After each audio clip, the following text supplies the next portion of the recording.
Here's how to clear other storage on your Samsung Galaxy Android phone.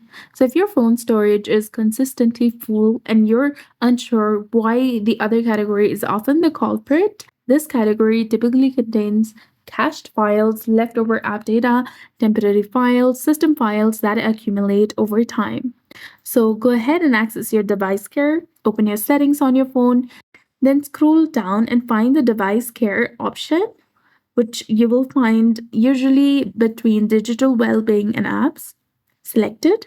You'll see different storage categories like apps, images, videos, and other. Our focus will be on the other section that is indicating other files. While you can't delete this category directly, there are effective ways to reduce its size. So go ahead and clear the apps cache. Go back to settings, then scroll down and go to apps. From the app section, select any app that you prefer, or you can go ahead and choose the apps that you frequently use. Then scroll down, go to its storage, and click on Clear Cache. Also, utilize the device care feature to perform an automatic cleanup, which safely removes unnecessary files. So go ahead and select device care option.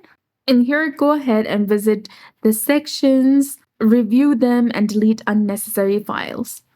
If you tap on memory, you'll get the option of Clean Now, which is indicating plus 1 GB in my device. This will free up memory by stopping background apps. Go ahead and select it, and it will take few minutes to complete, and you'll be done. You can also manually delete leftover files.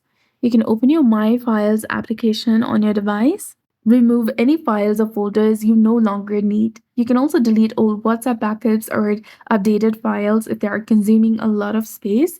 Tap and hold on to the file that you want to delete, then tap on delete in the bottom and tap on OK to confirm, and you'll be done. After completing these steps, restart your phone to refresh the system. And once you've followed these instructions, you should notice a reduction in other storage, and your phone will feel faster, lighter, and more responsive. So that's it. I hope you found this video helpful. If you did, please like, share, and subscribe. Thanks for watching. We'll see you again in the next one.